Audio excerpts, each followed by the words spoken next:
The moment Zack ripped the metal from the old man's chest, the air snapped, sharp and cold. Silence swallowed the hardware store, broken only by the heavy thud of boots on the roof. Shadows shifted. Then came the command no one expected, but what happened next will shock even those who thought they'd seen everything. But first, let's go back to the beginning. The heat outside pressed against the glass like a living thing, blurring the parking lot in waves. Inside, the hum of fluorescent lights and the low hiss of an old ceiling fan barely covered the tension still lingering in the air. The front door of Eagle Tools slowly swung shut with a faint ding, but it sounded more like a judgment than a chime. Zack tossed the metal onto the counter with a metallic clatter. It spun, wobbled, and finally came to rest, glinting softly in the store's dim light like a quiet accusation. For a moment, even Zack looked a little unsure of what he'd just done. But he shook it off with a smirk, nudging the metal toward the edge of the counter with the back of his knuckle like it was just another piece of trash. His music crackled through one dangling earbud, some auto-tuned, bass-heavy anthem that felt like it belonged to another world entirely. He popped a piece of gum in his mouth and turned his attention to his phone. Behind the garden hose display, Greg slowly straightened up. He'd seen everything, every word, every insult, every inch of the veteran's quiet retreat. But still, he didn't speak. His eyes flicked to the security camera in the corner, red light blinking steadily, then back to Zack. His lips were pressed thin, his expression unreadable, like a man doing long division in his head. After a beat, he walked to the back office without a word. Zack shrugged. "Whatever," he muttered to himself. "Guy's probably just looking for pity." He didn't notice the woman near aisle 4, middle-aged, sun hat, sunglasses, pushing a cart full of planters and fertilizer. She'd frozen halfway down the aisle when she heard the exchange. Now she stood perfectly still, one hand gripping the cart, her knuckles white. Her eyes had followed the old man as he limped out, as though willing him to turn back, say something, do something. But he hadn't. He had walked like someone who'd decided long ago that not every insult is worth collecting. She moved quietly to the counter. "Young man," she said, voice low but firm. Zack didn't look up. "Hold on." "I said," she repeated, louder, "young man." He sighed and pulled out one earbud. "Yeah?" She pointed at the metal. "You should pick that up, and pray to God you never earn one." Zack blinked. "Lady, I don't care," she said. "You don't take a thing like that from a man who bled for it. You don't touch it unless you understand it." Zack stared at her, caught off guard, not by her words, but by how steady and unshaken she was. Then she left.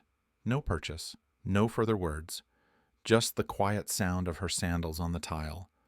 The metal still sat on the counter. That afternoon, the veteran walked a block in the heat before stopping beneath the shade of a sagging telephone pole. He placed one hand against it to steady himself, shoulders stiff. He breathed slowly, deliberately. His other hand hovered near where the metal used to be, over the faded spot on his vest. His fingers twitched once, like a ghost had passed through them. Then he kept walking. The cab of the truck was stifling, but Commander James Roth didn't roll down the window. He didn't reach for the keys or the ignition. The world outside had dissolved into a blur, and all that remained was the slow grind of gears turning somewhere deep in his chest, old and rusted from years of silence. His fingers, rough with scar tissue and calloused by decades of steel, rested on the worn leather of the steering wheel like they had no intention of letting go. His eyes weren't just glazed, they were locked, staring at something that wasn't there. The metal. It had landed on the counter with a sound he couldn't shake, sharp and hollow, like a bone snapping under pressure. He hadn't even realized it had fallen out of his vest until that kid's fingers closed around it like it was a prize in a cereal box. Zack's smirk, the disdain in his voice. It wasn't the first time Roth had seen contempt in a boy's eyes, but it was the first time it had been aimed at the dead. That metal didn't belong to him, not really. It had been his teammates. Jared Knoll, SEAL Team 3, killed in an op just south of Mosul 2006, They were clearing a compound. Third sweep, heat shimmering off every surface, like oil in a skillet. Jared took a round through the throat when a hidden door burst open, and Roth had held pressure on the wound while the team fought tooth and nail to extract. Blood soaked Roth's gloves to the elbows. Jared bled out before the Black Hawk touched down. Roth hadn't cried. Not then, not ever. Instead, he'd taken Jared's medal, the one his mother had given him posthumously, and carried it across every deployment since. A promise, a reminder, a weight. In Somalia, when they breached that rusted cargo ship and took down the 6 armed hijackers in 38 seconds flat, the medal had been pinned to his vest. When they pulled 2 hostages from a terrorist cell in Kandahar and watched the whole building erupt into flames behind them, it was in his breast pocket. Through hell, through dust, through silence and darkness and blood, it stayed with him. It was sacred. Now it sat on a laminate counter beside a barcode scanner and a half-drunk can of Monster. Roth exhaled slowly, like dragging a knife through gravel. Then, with a kind of reverence, he reached across the passenger seat and opened the glove box. Inside lay a flip phone, military issue from another lifetime. The plastic was sun-bleached and scratched, but the hinge still clicked with that familiar, precise snap. No notifications, no background apps, just one contact saved. Dagger 1. His thumb hovered, time stretched, rubber thin. Calling that number didn't just mean getting the medal back. It meant pulling ghosts out of the ground. It meant unsealing doors he'd spent years bolting shut. But something deeper than anger pulsed in his blood now. Older than pride, older than silence. Duty. Not for revenge, for the ones who never came back. He pressed call. 3 rings, then a voice. "Commander?" Roth's mouth was dry. "We've got a situation." A pause, then crisply. "Send the coordinates?" He did. Across the lot, inside the hardware store, Zach leaned back on the stool, eyes flicking from his phone to the register and back again. He grinned as he uploaded the video of the old man, adding the caption, "Boomer Meltdown, LMAO, #cringe, #military wannabe." The video buffered. Then the glass behind him shuddered. A low vibration, deep and rising. It began in the floor and climbed the walls, making the tools on the end cap rattle in their holders. A flicker passed over the fluorescent lights, and then came the shadow, immense, swift, and circling. Zach looked up, confusion bleeding into fear. Outside, the veteran didn't move.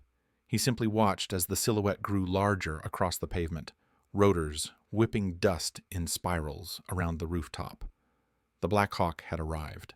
Zach didn't speak. Couldn't. His throat felt like sandpaper, like someone had taken all the spit and swagger from his mouth and left behind only dry air and shame. The kid who'd been smirking 15 minutes ago, laughing at the footage of an old man's hurt, was now a statue behind the register. Motionless. Pale. The metal on the counter gleamed dully under the harsh fluorescent lights.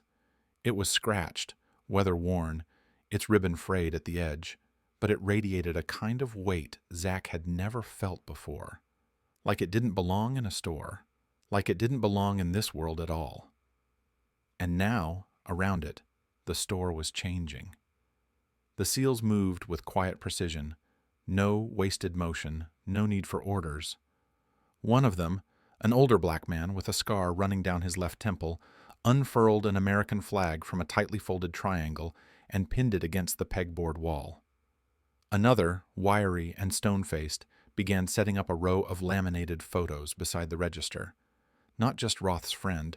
Others, names, faces, ages. Some didn't even look old enough to drive.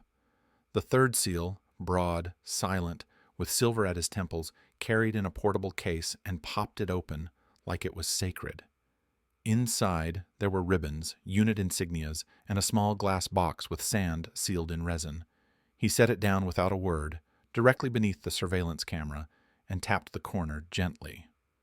"Fallujah," he murmured. Greg had backed up into the garden section and was pretending to reorganize mulch bags. No one paid him any attention. All eyes were on Zach. Commander Roth hadn't moved from the counter. He didn't need to. "You see him?" Roth said, nodding toward the black and white photo under the flag. "Name was Jared Knoll. He joined right out of high school, didn't ask for a parade, didn't call himself a hero, just signed the line, showed up when it counted." Zach blinked, eyes locked on the boy in the picture. He had a crooked smile, looked like the kind of guy who'd hold the door for you even if his hands were full. "We were clearing a compound outside Mosul," Roth continued, voice steady but low. "He was 19, got hit through the throat, bled out before the bird landed. I carried his medal out. I earned mine, but I carried his, because he never got to." Silence, the kind that presses on the chest. "That's what you ripped off me," Roth said finally. "Not a medal, not metal, memory.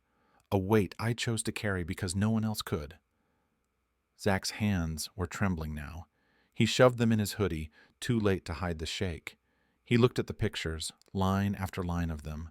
Some in uniform, some laughing in civilian clothes, all frozen forever. He didn't know these faces, but they were real now. More real than anything he'd scrolled through all year. And that triangle flag. It didn't look like decor anymore. It looked like a coffin folded into geometry. No one had yelled, no one had cursed. And yet Zach's ears rang. His eyes stung. The SEALs had turned the store into a battlefield memorial. Right there, between the checkout scanner and the key-cutting machine. He wasn't the victim. He wasn't even the main character anymore. He was the reason this tribute had to be built at all. Zach stood in the middle of the store long after they'd gone, after the sound of the rotors had vanished, after the weight of their silence had pressed itself into the drywall, the linoleum, his spine. There was no one left to perform for, no crowd, no camera, just the fluorescent buzz overhead and the sharp smell of metal and cedar dust in the air. The counter hadn't changed, but he had. The metal still sat where Roth had left it, tarnished, curved at one edge, dull, like it had stopped catching light. But Zach could feel it radiating, somehow. Not heat, not cold, gravity, the kind you feel in your chest, like the moment just before your voice breaks. Greg peeked around from the aisle, wiping his palms on his apron. "You okay, kid?" Zach didn't answer at first. He just stared at the folded triangle, then the photo underneath it. Jared Knoll, a name that hadn't meant anything yesterday. Now it was carved into his memory like it had been there all along, hiding behind the static. "I didn't know," Zach said quietly. "I didn't think." Greg gave a small nod. No lecture, no "I told you so," just silence.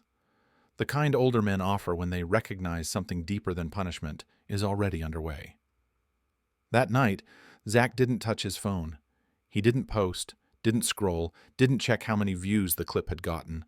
In fact, he deleted it. Not just from TikTok, from his gallery, and that was harder than he'd expected. Not because he wanted the video, but because deleting it felt like admitting to a version of himself he no longer wanted to keep. The next morning he arrived at the store before Greg. Not to punch in, not to get ahead on hours, just to be there. He stood in front of the little makeshift memorial, alone, watching the sunrise through the high windows streak dust orange across Jared's face. He pulled something from his hoodie pocket. The medal. But now it gleamed. He'd spent half the night researching how to clean it properly, what polish wouldn't damage the ribbon, how to avoid scrubbing out the details in the engraving. It wasn't perfect. He wasn't perfect. But it looked more like it should have. Then he took out the note. It wasn't long, just truth. Honest, messy handwriting on notebook paper. Nothing rehearsed, no hashtags. I was wrong. I disrespected something I didn't understand. I can't undo what I said, but I want to learn. I'm sorry. He slid both into an envelope, sealed it, and addressed it the only way he could. Commander James Roth. 3 weeks passed, quietly, and then the plaque went up, right behind the register, mounted on reclaimed wood. Not flashy, not loud, just steady. In honor of all who served, sponsored by Zach Miller. Most customers passed it without a word, but the veterans, they noticed. Some paused, some nodded. A few said nothing but touched the edge of the plaque with 2 fingers, like they were remembering someone. And every November 11th after that, Zack stood outside the store in the morning cold, handing out miniature flags to strangers. No TikTok, no photos, just flags, just hands. He'd learned that honor wasn't something you could borrow. It wasn't something you could fake. You earned it. And that medal? It stayed with Roth. But now it carried something more than stories of war, more than scars and silence. It carried something even heavier: forgiveness, and the kind of respect you only get when you've looked yourself in the mirror and decided to change.